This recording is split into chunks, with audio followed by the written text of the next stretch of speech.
Well, hi everybody. This is Rati of Creative Calling Coaching, and I'm delighted to say I am on vacation. And I'm kicking my vacation off with my best bud, Lauren Astor. And the thing about Lauren is, we met when we were babies. I think I was 17. There's a little age difference, but I was a baby.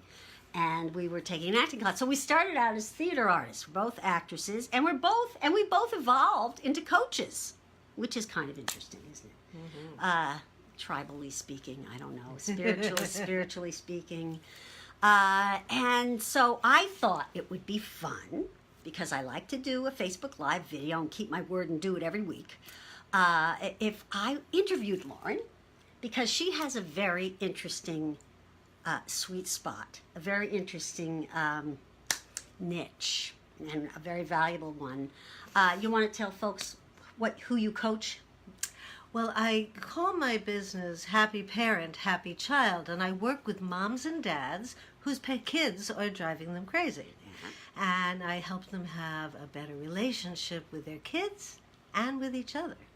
And Lauren has, since I became a mom, been my Sherpa. She is my parenting Sherpa. I have done something good in another life to have this. So, and in the last few weeks, as you may recall, I've been talking about resilience. And what takes more resilience than being a parent? Nothing.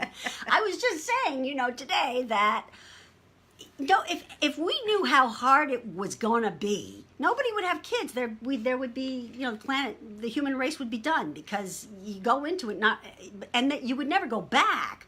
But if you knew how hard it was going to be, you'd think twice. But here we are. So I thought I'd ask her some questions and about things that come up for me. For instance, with my kid, sometimes he gets discouraged. Mm-hmm. For instance, if you have a kid who's on a little league team and they drop the winning ball, right? And the shame, they just want to quit baseball. They want to quit. Or they really make a lot of mistakes at their violin recital and they just want to give up the violin. They're done. Learning to deal with failure. How do you support parents in helping their kids in a situation like that? Well, you're the role model. You're the role model for your child. And so, first of all, you want to let them have the feelings that they're having. Right. They're going through like this gigantic disappointment. So you don't want to say something like, "Oh, it's okay. It's not so bad. It's not a big deal." Right. You let them have their feelings. Mm-hmm. And then give them the space to get through that. Mm-hmm. And then you might share a story with them when they're ready. Uh-huh. When they're ready. Not like on the way home from the Little League game. Right. But, maybe putting them to bed that night if they're ready. It's like, well, did I ever tell you about the time that and this happened and I was so, but then, and you kind of let them know what was going on for you. Right. So that, and don't give them the answers. Kind of ask them questions. And what kind of question? Like if they say, I can never face my team again. Right. It's like, why do you think that? Why do you think that? Oh, everybody's going to be really, really, really, mad at me, and it's like, what, and then you might point out, remember when Joey was called out, and when he thought that he should be not, he should have been safe or something like that. So you kind of want to help them find their way to their own understanding without fixing it for them. Right. Children are little people. They're like you. Do you want people to fix everything for you? You kind of need to go through your thing. Right. Sometimes you just need somebody to hear you. Somebody to listen. Right. Somebody to listen. Yeah. And sometimes mom, you don't understand, Yeah. is like, and then you might share a story. You know, it's like, well, I remember when, but What about when a kid is so devastated that they just hole up? I've seen this happen. When they hole up, I did it when I was a kid, hole up in their room, paralyzed on their bed for hours and hours and hours. after something like Yes. Yes, after something like this. Well, if they'll let you come into their room, Right. Yes. you might, go in and say, can I sit with you? Can I be with you? Would you like a cup of cocoa? Would you, just sort of being there. So you're not going to go in necessarily and say, okay, talk to me. What's wrong? Right? I wouldn't, certainly not with that tone. But I mean, in other words, just be present with them. Just be present Yeah. with them. Let them talk. And it's really hard, when your kid who you adore and you love so much is talking and telling you that they're hurting. Yeah. You want to tell them why they don't have to feel that way. Yeah. Right. Right? You're right. Right? Richard used to call it, his father would rationalize his feelings for him instead of letting him have them. Right. Yeah. Right. So they kind of just like anybody. Yeah. What do you want when you feel like that? If you want somebody to go rah rah or push you out, or is it time to get back on the horse? What is it time to do? Speaking of which, the following week there's a practice, and he says, "I'm not going," or she says, "I'm not going. I'm done." What do you do? What do you do? So that is so individual. Mm-hmm. But if what you're looking to do is to build resilience, Yes, that's what we're looking to do. Build resilience. then it's like, well, we're going to go because you're a member of this team. This is something you've committed to. You're part of the team. Right. We're going to go. And which leads me to the question about this is how it's going to be, or when you say no to a kid about something. But yes, we're going to practice, and they are going to fight it.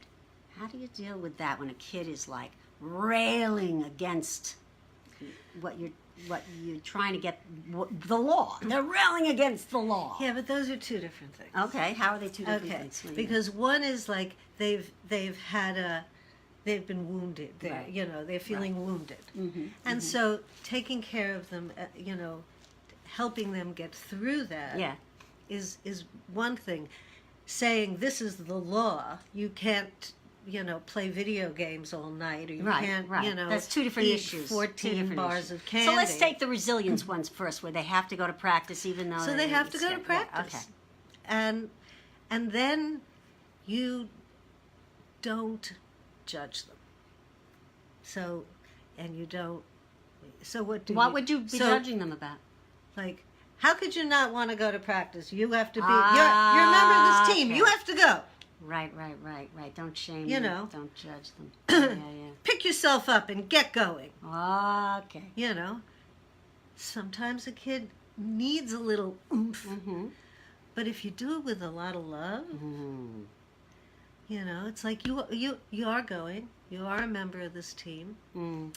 Your teammates are counting on you. Mm-hmm. And You said something to me once that always stayed with me, which was the bigger the reaction or infraction, the smaller the reaction. yeah. That's exactly That was genius. and that's another piece, and that's a real big idea in the way I work with people is like, we have a tendency to when a kid is doing what we don't want them to do, is to give them a very big reaction. You do this. You know, and we sort of light up and we get bigger and we get stronger. And if we flip that over, give them that kind of big reaction when they are doing things that you want. You know, you are awesome. You got in the car to come to go to the game. You are awesome. Right. You are awesome.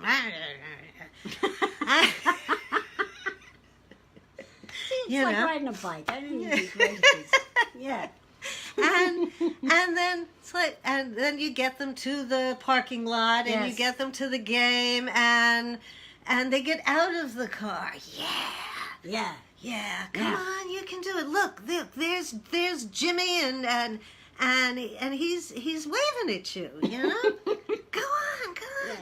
So that there's a lot of support and encouragement, which is different than get yourself out on that field right now. Yeah, right. You know, it just shuts them down. Shuts them. Yeah. You know, and certainly, power and struggle. Don't make me ashamed of you. Oh, yeah. You know, and make it about you. And it's also, and the other thing is that when you say something like, "I'm so proud of you," it's a bit about you too.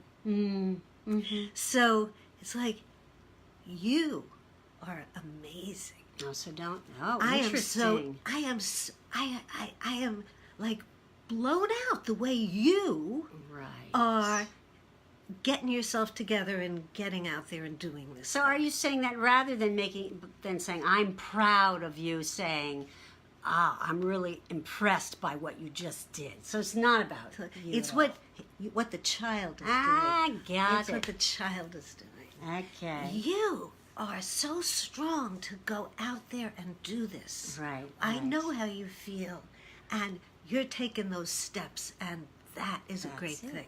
That's it. And you got to talk to yourself like that too. Yeah.